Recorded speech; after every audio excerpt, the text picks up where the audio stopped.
Hi, I'm Lauren, And I'm Matt. and this is Publish and Prosper. Where publishing, e-commerce, and marketing collide.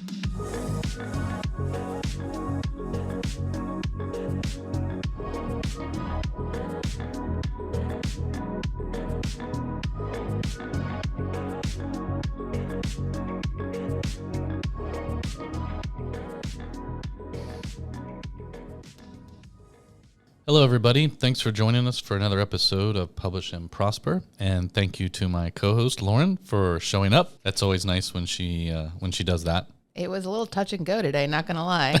There was a chance. We won't talk about why. But what we will be talking about today is PR and publicity. So continuing on with the author marketing series that we've been slowly working our way through, we are at the point now where it's time to talk about that shameless promotion of yourself, of your book, of your trilogy, whatever it might be that you're working on. And we'll break down some of those mythical activities that belong in the world of PR and publicity.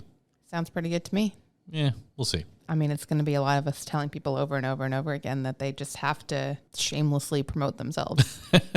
Is that what PR is? Yeah. So we're done? Yes, that's it. What are we going to talk done. about for the next 40 minutes? Oh, I'm sure we could think of something. All right. Hopefully it's Disney related. Yeah, we didn't, I was going to say we didn't do much of a Disney recap post Podfest, but I was the only one that went to Disney, so that makes it hard. Yeah, it's fair. I was sick, laid up in a Sorry. hotel room, not feeling great. For anybody that saw me at Podfest, by the way, and I didn't talk to you or I probably look like a zombie, that's why, and I apologize. Fair enough. Yeah. Fair enough, but you made it. I did. You made it through. Yeah, it was all right. Yeah, but yeah, no. I mean, there's always the backup option for any episode of just talking about Disney for 45 minutes. Yeah, I feel like I'm a little burnt out on Taylor Swift, so I'd love to do more Disney talk. You guys should see Lauren's face right now.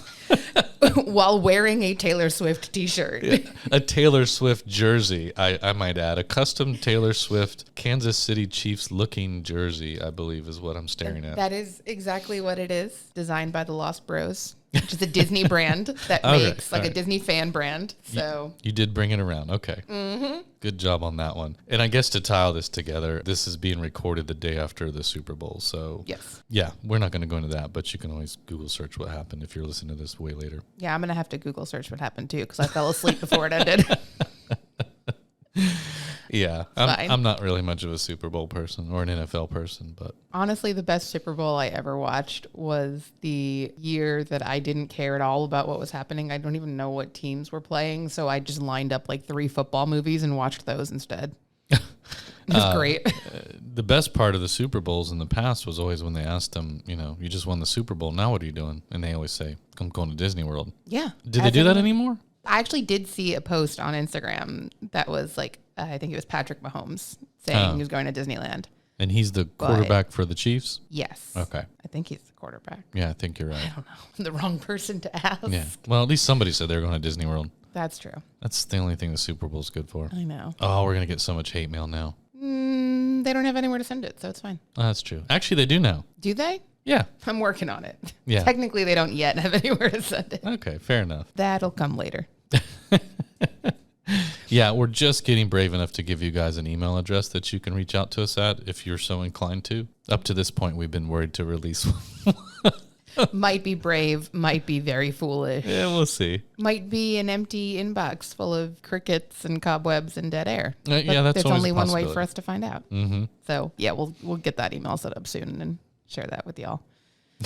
But until then, maybe we should talk a little bit about how people can send emails to other people to pitch themselves for some earned media. If we must. Yes, unfortunately, we must. All right. So what is earned media? Maybe we should explain what we mean when we say earned media, because I don't know that we don't have a lot of listeners, but I'm assuming most of them are probably not marketers. Maybe some of them are. So what does earned media mean? That's a great point. Thanks. You're so welcome.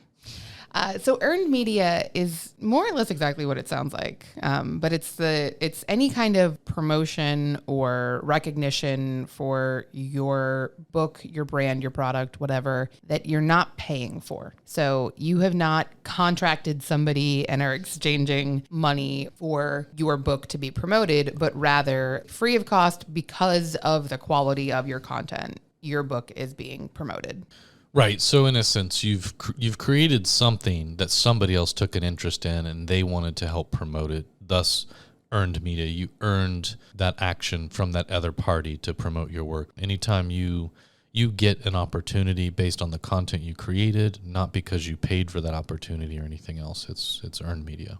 Right. And that can be anything from like literally a book review. Somebody wrote a review of your book to your book was included in a list of here are our top 10 favorite business books that we've read in the last year. Or, something as broad as a local newspaper is featuring you in an article or something. So there's a pretty broad range of things and opportunities that could fall into the category of earned media. But the short and sweet explanation, which we've already far surpassed, either short or sweet about this. Agreed. It's promotion that you're not paying for because you have earned the promotion. Yeah. So how do you get a local journalist or somebody like that to write about you? You mentioned that. How would I do that? You have to pitch yourself for it. I have to pitch myself. Because that is the catch with this, 95% of the time with really any kind of earned media, you have to actually ask for it. Or at the very least, pitch yourself for it. Yeah. I don't like this already. I know. This is another one of those things where it's marketing is so extroverted and we are not. But it's really important, honestly. Earned media is not easy to get, but it is incredibly valuable. And these are opportunities that can be like a huge game changer for your brand, for your book sales, for getting new readers, for connecting you with other creators, whatever it is. As daunting as it might sound to do all of this, it's really important and it's really valuable. Yeah, I agree. PR and publicity is one of those facets of marketing, book marketing, where it is a little harder for some people. It's one thing to send an email to somebody, right? That's a pretty non-intrusive activity. You don't necessarily feel like you're being overly salesy or marketing. So if you're an introvert or you're just somebody who doesn't have a lot of experience marketing or you just don't like the idea of it, some of those things that we've talked about in previous episodes or in general are a little easier. PR can be a little more outward facing and a little tougher, especially if you're not quite sure how to approach it. So hopefully that's what you get out of this episode. And again, the first one we're talking about here, getting earned media, that one can be, as Lauren said, a little daunting or intimidating because, the basis of how you get earned media is by pitching yourself. And whether you're pitching yourself in a piece of written content like a press release or something, or you're pitching yourself in an email to a couple of local news outlets or a couple local bookstores that you're hoping will invite you in for a signing or something like that. This idea of pitching yourself is not the easiest thing for a lot of people. It's hard for us to talk about ourselves sometimes in that sort of salesy kind of way to a degree. But I think if you do it the way we've talked about doing other activities on social media, by just showing up and being sincere and genuine and yourself, and most of all respectful, I think you'll get a couple yeses amongst all the no's, and you will get no's, so don't be discouraged, and you'll get non-responses. So again, don't be discouraged. People who do PR for a living have to have some of the thickest skins on the planet. I mean, some of the stuff they do is just constant rejection or non-communication. Like, I don't answer a lot of the emails that come into my inbox that I know are from salespeople or PR people. Same. But so yeah, you're going to get no's. You're going to get non-answers. Don't get discouraged. You'll get a yes every now and again. And you just make the best opportunity you can with that yes for that earned media spot. Yeah, for sure. Some of the ways to make sure that you are getting those yeses, because you really can't guarantee yourself that in any way, but some of the ways that you can maximize your potential for getting a yes, whoever you're pitching to, whether it's an outlet or a person, make sure you do your research ahead of time and make sure that however you're submitting this pitch is exactly what they're asking for. If you're looking for somebody for book reviews, let's say you're like reaching out for book reviews, make sure that the person that you're submitting your book to for a book review is open to reviews right now. People that are reviewers will say all the time on their websites or their socials or wherever, like, I'm not currently accepting pitches. I'll open submissions again later. Definitely do not submit anything to that person. If they're saying that they're not taking pitches right now, like, the only thing you're going to do is burn a bridge if you blatantly disregard that. Some people will also give you very specific guidelines about how to pitch to them. They say, like, I'm not interested in the specifics of what your book is about. What I'm interested in is give me 3 reasons why it's relevant to my audience. Give me 3 reasons why I should talk about your book. What makes your book unique? What makes you unique? What can you bring to the table? Like, why would my audience care about this book that you're pitching to me? If somebody wants to come to me and say, like, hey, do you want to read this horror anthology and advertise it on your podcast? That would be a very interesting submission, because I'd be like, well, I don't like horror anthologies and my podcast is not about horror fiction. So interesting choice pitching it to me. Thank you, but no thank you. It might work better for Matt, though. You know? Matt might actually accept your horror novel. Matt's actually thinking maybe I need to start my own podcast about horror. Yeah, maybe you should. Yeah. If I do, I'll let everybody know, and then you can send me your pitches for your horror book. Because I would love to talk to you. I think that actually could be a lot of fun for you. When you get bored with this podcast. We can start a spin-off podcast that Matt can talk about horror novels and I can talk about romance novels, because those things go hand in hand. Totally normal. Hey, that's not a bad idea, actually. Could be a lot of fun. Beauty and the Beast. Sounds great. All right, stay tuned for that one. All right, back to the topic at hand, though. Okay. Man, I lost my train of thought. That's because I just threw out a really good idea. I know. Actually, you threw it out. I just ran with it. That's fine. That's fine. Yes, and is really important on a podcast. Okay. So that's okay. All right. Anyway, make sure that you're sticking to the guidelines that people have provided for you. That's the whole purpose of this. And also keep it short, sweet, and to the point. Everything that we are not on this podcast. But to be fair, that is one of the hardest things to do, especially as the creator of your own work. You put all this time and effort into something. It's really hard to be short and sweet about it sometimes. Either you're just so excited and you really want to talk about this thing and you really want to breathe life into it out there in the world and get people to help you talk about it. Or, again, you're just not good at not censoring yourself, but really metering yourself when it comes to how much you might talk about it and picking out the most important things to focus on that might be important, like you said, to that particular person or entity that you're pitching to. That can be really hard. And yes, even on this podcast, sometimes we find it hard to keep it short and sweet, but hopefully some people have longer commutes and they put up with our our rambling. But that's what we're relying on. For your pitches, absolutely keep it short and sweet. And relevant. If I'm pitching a book for somebody's doing a list of books to support during Pride, if you don't mention, I know this seems really obvious maybe, but if you're submitting your book to be featured as a part of Pride Month, point out why your book is relevant. Yeah. Don't assume that people are going to assume why your book is relevant just because you're pitching it. You got to actually say, I'm a queer author. This is a novel with queer characters in it, and here is 1 to 2 sentences about how it'll fit on this list, or why it would be good to be featured, or what makes it unique, or something like that.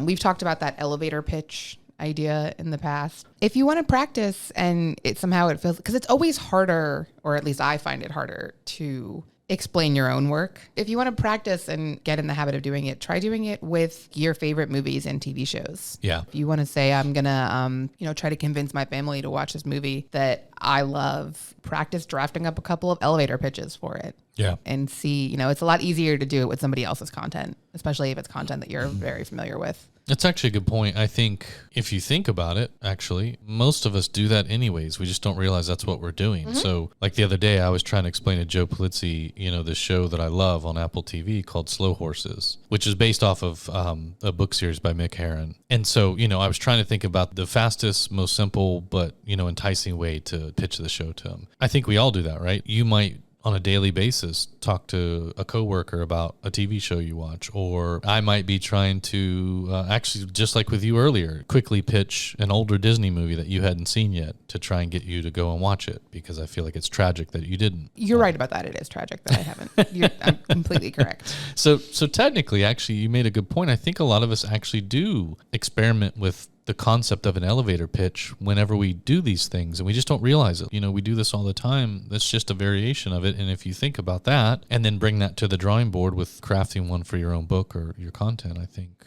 you might find an easier go of it. Yes, we definitely do. People do that all the time. It's not as daunting and unfamiliar as you might think it is. And it's also with our elevator pitches on everyday life, like we very often will include comparisons. So if that's something that's helpful to you, definitely keep that in mind while you're working on an elevator pitch for your book. It's also totally valid to come up with a few different ones and kind of use them situationally, depending on what and where they're relevant. Matt pitching Black Cauldron to me makes more sense because he's pitching to me as a classic Disney fan. So he has specific reference points that he could make to sell me on the movie that are specific to me. But if he was trying to pitch it to somebody else that maybe wasn't a Disney fan and instead he was just trying to say that this cool old movie, like you should totally watch it, he might have a different version of that sales pitch. Definitely. To get somebody other than me to watch it. Yeah. Which is going to be definitely a big point, probably my last point here, and then we'll move on, I swear. But definitely something to keep in mind when you're pitching yourself for earned media. Please do not just do like a formulaic insert sir, madam here, and then everything else about it is the same. Isn't that your favorite when you get an email that says Dear Lauren or Dear Laura? No, it is not. No. No, it definitely is not. I actually like the wording you used in your outline for this episode, and she used the phrase be intentional, and I think that's really important to latch onto, is to be intentional with your pitch. So like she said, make sure that you really try to understand who you're pitching to, what their audience is, and why they should care about your book or whatever it is you're trying to pitch to them. And again, don't just copy and paste the same pitch to every person on your list. Try to really get a better understanding of why they might be interested and what angle you should take with them. Yeah. And if you put together a list of people that you're trying to pitch your content to and you can't come up with a reason that your book or your brand is a good fit for that outlet, then you shouldn't be pitching to them. Yeah, I mean, that's fair too. Especially if this is something that's overwhelming to you and it sounds like a lot of work and you don't want to be doing it and getting little to no return. You're not going to get a positive answer from somebody that you're not a good fit. So definitely keep that in mind while you're putting together your pitches. Yeah.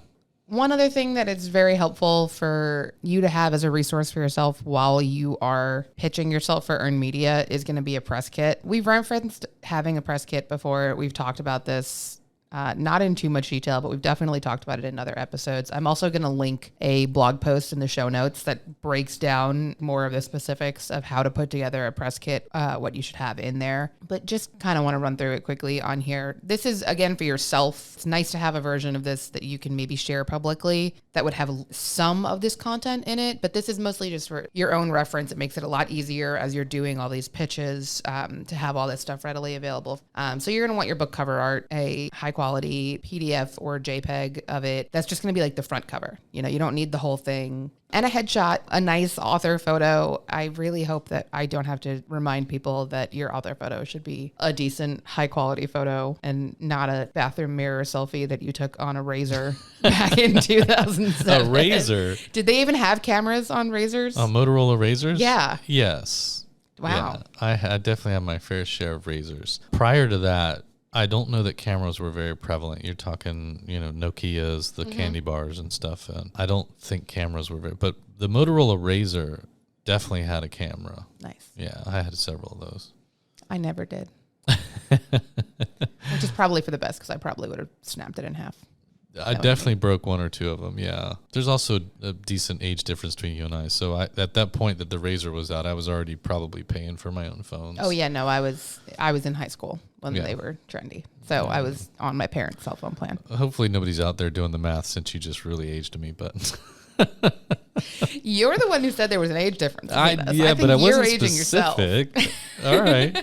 Anyways, your point is correct. Please do not send a headshot to somebody that looks like you took it with a potato. Exactly. You're also going to want to include for yourself just some basic copy, your author bio, which should also be, like many other things we've said in this episode, short, sweet, and relevant. And then again, elevator pitch of your book and your full length cover copy. You might also want to include just like a list of genre categories, stuff like that. And then also something you're going to have handy, a list of all of your favorite reviews. And you don't need to share that list publicly.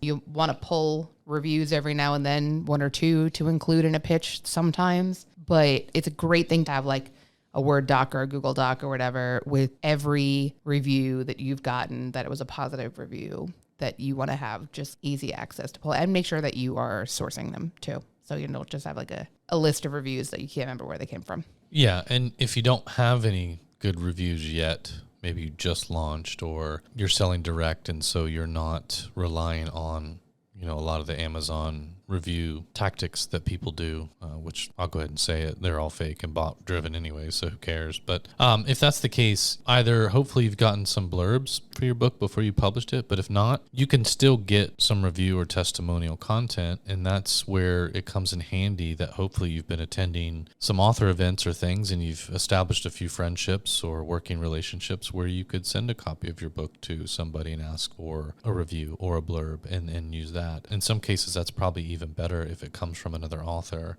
It might carry a little more weight with whoever you're pitching your book to. Yeah, it might also be not specific to your book, which is okay. It's okay to do that. If your book is new, you don't have any reviews or testimonials yet, but you do have a testimonial from a client of yours saying, Lauren and Matt were able to help me so much when it came to publishing my book. It's okay if it's not about the book that we haven't written. Instead it's about just saying that they helped you. I would encourage you to look at other book covers, and sometimes you'll see quotes on book covers, on the front cover, back cover, wherever it is, and you'll see their review and it'll say like, one of the best books I've read this year, 10 out of 10, no notes. And then you look at the source text under it and it'll say, Lauren on another book written by this author. Yeah, that's fair. So there are ways don't fake reviews. Don't splice them together to make them say something that they don't say. But if you are still in the early stages of promoting your book and you don't have a lot of reviews yet, but you have some relevant testimonials for you, for your brand, for your business that still speak to how you are able to provide value to people, you can use those. Yeah, see, I would lean in that direction if it's not obvious. I really don't think reviews are worth anything these days. And I think, unfortunately, people put a lot of stock in trying to amass as many reviews as they can because they think it helps drive book sales or some other arbitrary behavior on the part of the consumer, but that's just not the case. So having some very strategic testimonials or blurbs, especially if you can get them from other people in the industry or other authors, I would much rather lean in that direction. And I just think that it's going to carry more weight over time. But everybody should do what they're most comfortable with, and either path is probably good enough for trying to earn some media spots.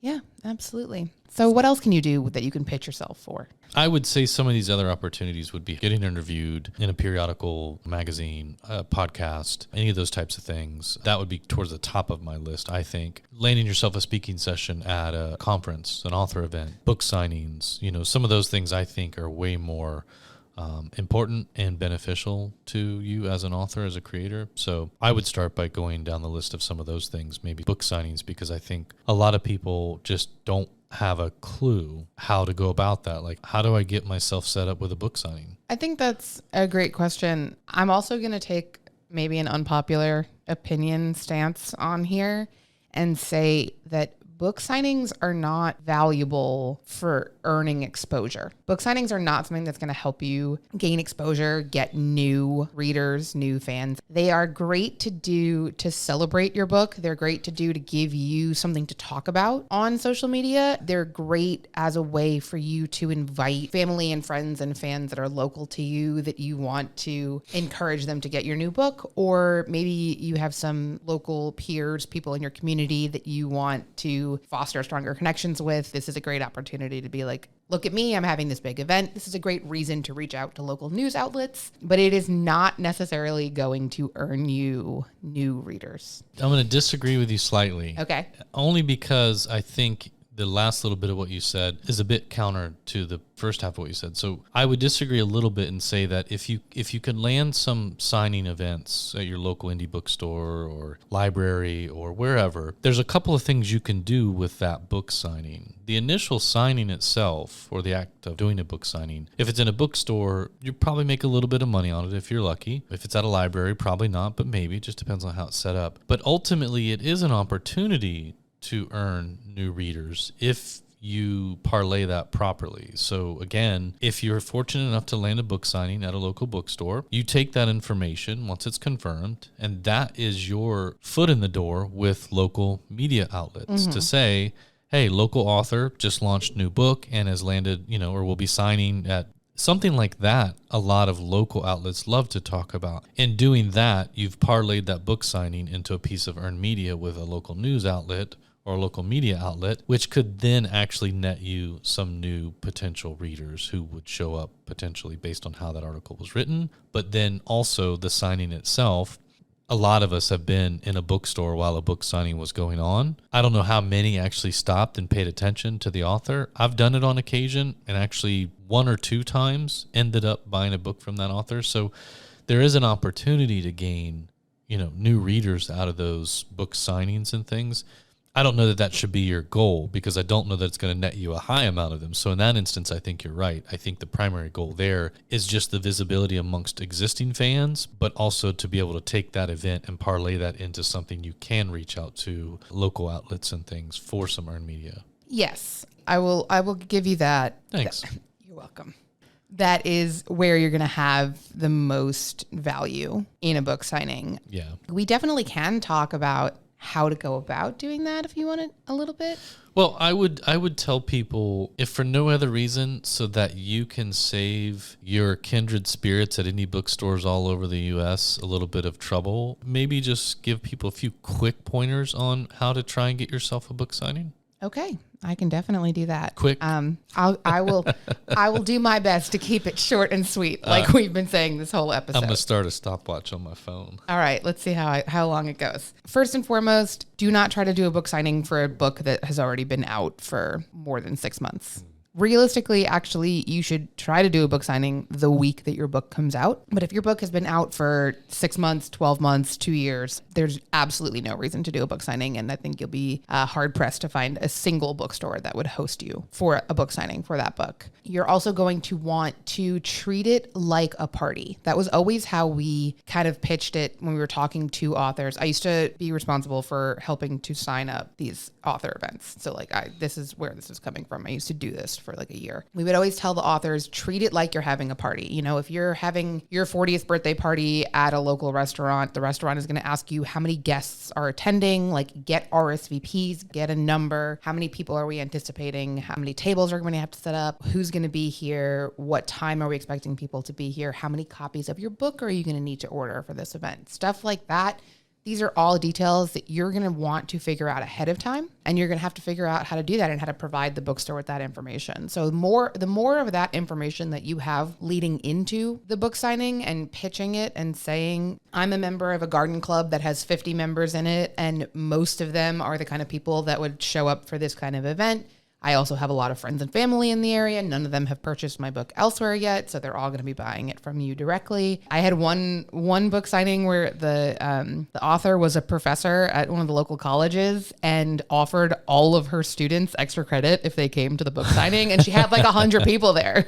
That's great. It worked. Yeah. It worked. It was great. Just things like that. But you have to pitch those ahead of time. You have to include that in your pitch. Any reason that you have to be relevant to that bookstore, if you are a local author. If you're not a local author, but you're still looking for a reason to go to that specific bookstore, what is that reason? Why do you want to have an event at that bookstore? Book signings are time consuming. They often take up space that is pretty limited inside of a bookstore, and they usually require having additional staff on hand to support them. Mm-hmm. So you have to make sure that you're giving a bookstore a reason to sacrifice those things. So incentivizing them is what I'm hearing, making sure that they feel incentivized to host you because you are going to bring in estimated X amount of people, many of which have not bought the book yet, so that they would potentially buy it from the bookstore as long as the bookstore stock them. Real quick, you mentioned kind of make it like a party, and that made me think about, we had a few authors, probably more than we know of, but at least a few that I know of that are on Lulu that as a result of the pandemic and everything shutting down in 2020 and then, everything beyond, they were doing virtual book signings, Sure. hosting parties. From what I gather, what they were doing, it sounds like this is still happening because it's a great way to scale a book party or a book launch party or a signing.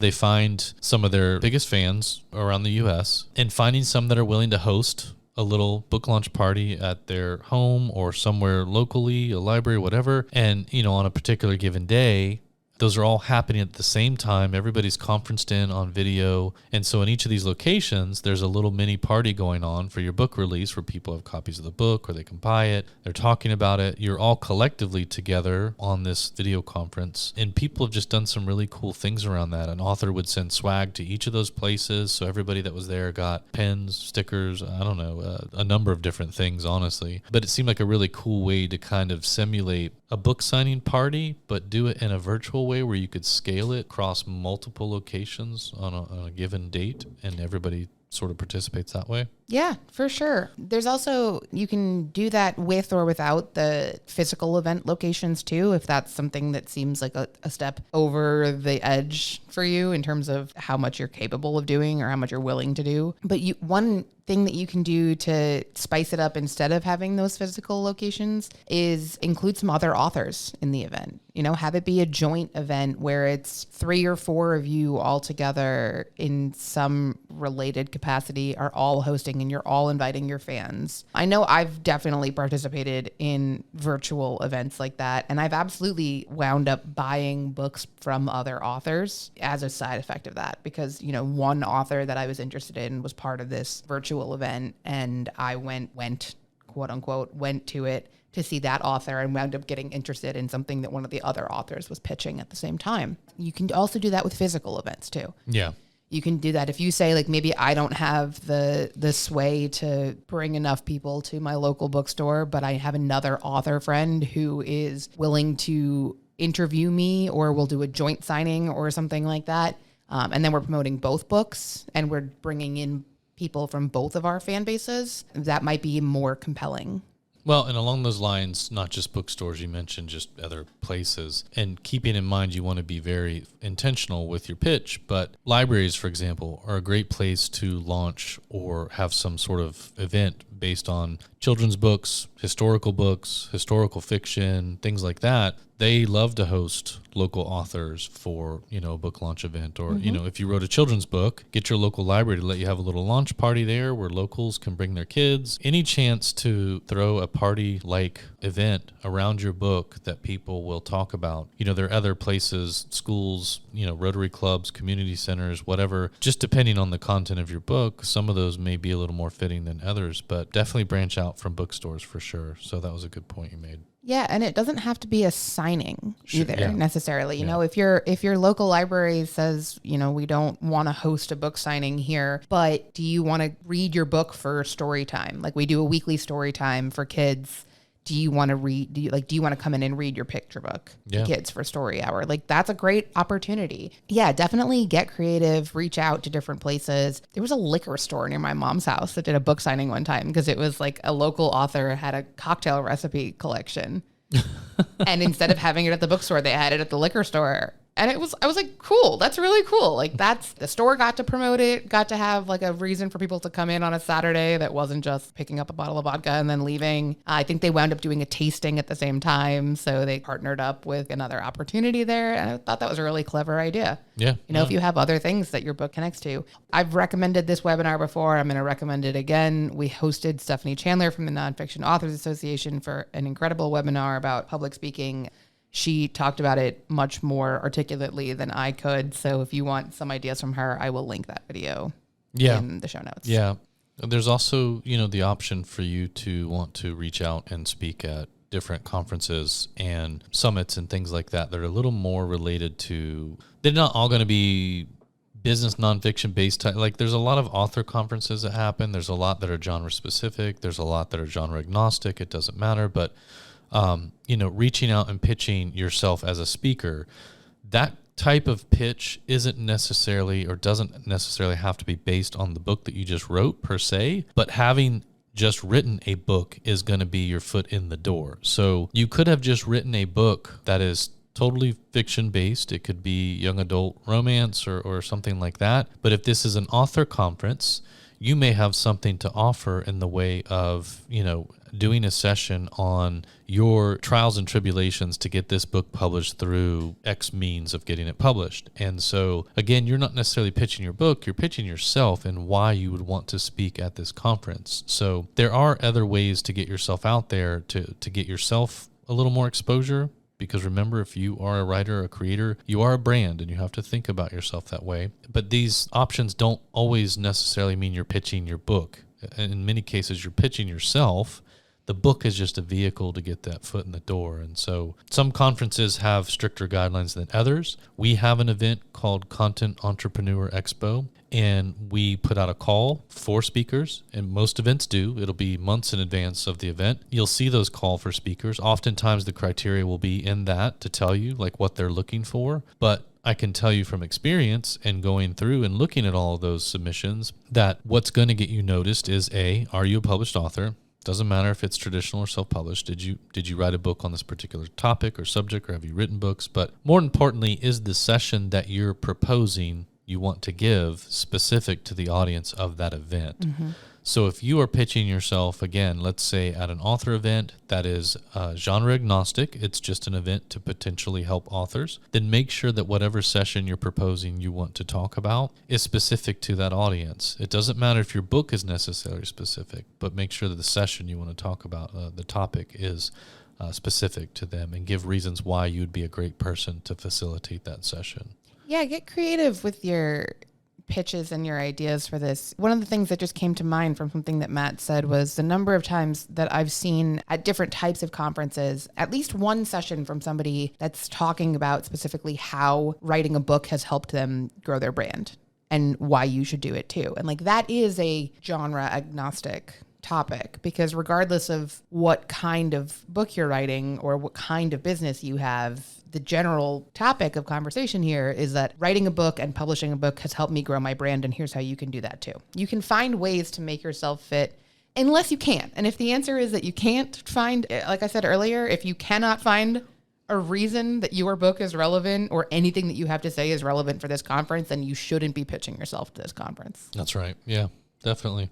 Along the lines of speaking at conferences or events or things like that, some of the other things you might get lucky enough to find yourself doing are guest appearances or collaborations with other creators and authors. Talk a little bit about how one might go about this. We've definitely talked about this in the past, about how important it is to like create these author networks and to connect with other creators. The advice for this is going to be pretty similar to a lot of other advice that we've given, which is going to start with do your research, look for creators and audiences that fit your brand and content. It's not going to be super successful or valuable to anybody if you are reaching out to a completely unrelated audience. Remember that with collaborations and guest appearances, we're talking about things that are unpaid. So this is not I'm paying for a sponsorship or I'm paying somebody to promote my book for me, but rather you are genuinely looking for a mutual collaborative experience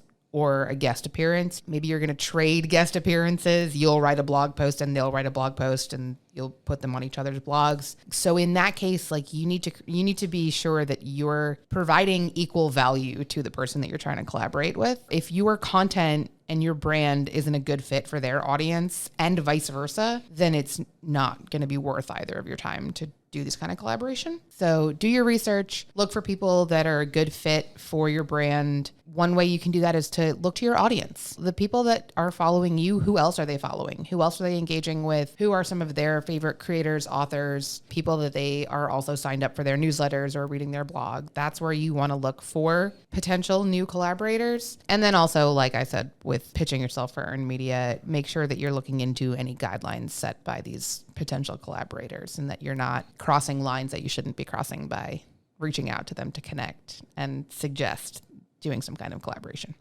Yeah. Don't pitch yourself as a romance writer to the Monster Truck Club of America.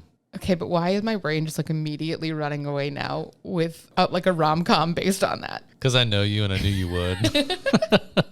I have to go home and write a book. I'll be back in a week. A week? Wow. All right. Well, yeah, I'll be bored. Oh. I'll be bored with it by the end of the week. I won't be finished with it by the end of the week. I totally thought you meant you'd be done writing a book that was a crossover of romance and monster trucking, but... No, definitely not in a week. All right. Not even in a month. I've never successfully completed NaNoWriMo. So. We should feed that idea into Matt GPT and see what happens. Oh my gosh. I'll get right on that. I'll tell you what'll happen. Nothing. You'll break Matt GPT. Fair enough. It's worth a shot. Once you've kind of put together a list of potential people to collaborate with, there are different kinds of collaborations that could be valuable to you. So do you want to talk a little bit about those and just different types of collaborative opportunities? Yeah. I think a lot of it's going to start with social media, right? Because that's where most of us start building our audiences is on social media. So social collaborations are fairly easy if you've already been working at building your social presence and making the best of networking opportunities and things like that. So social collaborations would mean content exchanges, guest appearances. If you've got a friend or somebody in your network that does a YouTube show, there's opportunities there. Content exchange, collaborative posts on Instagram or whatever your channel of choice might be, your blogs, stuff like that. Giveaways are always a good one and fairly easy. You as a creator or author could invest in something and then do a giveaway for it, or partner with another creator or somebody who has a pretty decent following as well. And you guys can do a joint giveaway and thereby attracting new users to each of your platforms from the other's platform. Content collaborations, again, we kind of just talked about that, using the content as the vehicle for collaborating. So guest blog posts, guesting on podcasts, things like that. Even newsletters, though, newsletters right now are the big thing. And so most people either have or are working on a newsletter for their audience, because even though we build audience on social media, your goal is to get them over to your newsletter list, right? Hopefully everybody's nodding their head yes. And so newsletter swaps are big right now. So again, if you're working with a network that you're building and you've got somebody in that network that has a newsletter following similar to yours in size, they very well could be interested in doing a swap with you, whereby in their newsletter, they highlight your new book and give you a little spotlight there. And in your newsletter, maybe you give a little shout out to them and what they do as a creator and help drive some newsletter signups for them. So that's an easy one, and it's very popular these days as well. Yeah, and a lot of these outlets that are so beneficial to have these different types of collaborations on them, they also know how important these collaborations are. Yeah. So even as broad as Instagram has added the collaboration feature on posts, where you can have a post that is I think maybe even more than 2 users, and it gets posted on both of their feeds. So you might not be following, I might just be following Disney on Instagram, and then Disney and Marvel will post a collaborative post announcing whatever the new movie is, and I will see it on my feed even if I'm not following Marvel. Deadpool and Wolverine. Yes, that's exactly. Yes. There's tools like that on TikTok. There are stitches and duets. On YouTube, you can do live videos where you're both streaming live in different places, or even Twitch. Webinars are another great opportunity, and webinars are designed to be hosted in different places. It's okay if you're working with somebody who's in a completely different place, as long as you both have internet access, you'll be okay. These are very much geared towards fostering collaborative efforts, and they're definitely designed to help you with that. So take advantage of those opportunities and see how you can get collaborative and get connected with other creators. Yeah. By that same token, make sure you're really thinking about what it is you're exchanging. What's the pitch? What's the offer? If you're hoping that from your side of things that you're going to gain more purchasers of your book or more readers or whatever that is, make sure you understand what it is you're hoping to gain, but also what you can offer somebody else, because it's likely that whoever you're trying to collaborate with did not just launch a book. So their goal is going to be different. They may want more blog followers or whatever. So make sure that you understand what could be valuable in that situation, so that when you're exchanging content or proposing that content exchange or that collaboration, everybody's very aware of what the end goal is for each of the parties involved, and that you both work the best that you can to achieve those goals for each other. Yeah, absolutely. I think we see that a lot with giveaways. I think are a really good, kind of succinct example of that. When you'll be on Instagram and you'll see somebody doing a giveaway, and it'll be, we're giving away 5 copies of my latest book. I'm so excited about it. I'm partnering with this other person to sponsor this giveaway. They're going to provide the books for us, and in exchange, I'm going to tell everybody that a part of the entry process for this giveaway is that you have to be following both of our accounts. Yeah. So now the person that you're collaborating with is gaining followers, and you're getting exposure for your book by giving away copies of it. Yep. Great opportunities. Get creative with that. And, don't be afraid to, reach out to some people that might seem like above your level. You want to have something to provide value to them. You know, you can't be reaching out like, I have 5 Instagram followers and I'm going to reach out to somebody with 3 million Instagram followers and see if they want to collaborate. Like that might not work out so well for you, but it's okay to try as long as you are authentic about it. You know, we've talked about the importance of authenticity. Also, don't be creepy about it. We've talked about that too. When it comes, especially for social media partnerships, don't be weird about it. Yeah, no, that's a great point. I think that oftentimes we probably get locked into this idea that, oh, I've only got 500 Instagram followers and this person has 5,000. That person very well could be happy to gain 10 highly qualified followers from you that will turn into revenue for them to add to that 5,000, because of their 5,000, they may only have 500 that are engaging with their content. I think that's a good point you make. Don't get too mired down in the idea that I've got to find people that have pretty much the exact same number of followers as I do, or number of subscribers to their newsletter as I do, or maybe you don't have a newsletter yet, but they do. Like, you might have a blog though that gets a pretty good engagement rate. So the content exchange could be, you know, you'll post something on your blog about them in exchange for them putting you in their newsletter. It doesn't always have to be a 1-for-1, like for like type of scenario. So, but yeah, don't get in your own head about numbers. Now, again, common sense should prevail. Like you said, don't reach out to somebody with 3.5 million followers and you've got 500, and, you know, they're probably not even remotely related, but common sense always wins out there. Yeah. Matt actually said something before we started recording that I thought God. was, no, it was good. It was a good thing. Oh. But it was when you were talking about how, you know, we've talked about the 1,000 true fans theory and the idea that it's more valuable to have engaged fans, like a fewer number of engaged fans, than it is to have like a massive number of disengaged fans. And you were making the point that, like, you know, even if your email newsletter list only has 500 people on it, if you have a 75% open rate, that is probably more valuable than somebody that you're reaching out to that has 5,000 email subscribers and a 10% open rate. Yeah. So just because you can't visibly see the engagement value that you can bring to the table when you're connecting with other people, it's worth considering for sure. And if you do have quality metrics like that, make sure that you're including them in your pitch, especially if you're trying to collaborate with somebody. Like, if you can say, you know, I have this many engaged followers, which are all metrics that you can get from your different types of platforms that you're looking at, whether it's social, email, whatever it is. If you have some really impressive statistics that you can share as like, this is the value add that I can bring to this collaboration, make sure you are including those. Perfect. Yeah. Well, that was fun. It was fun.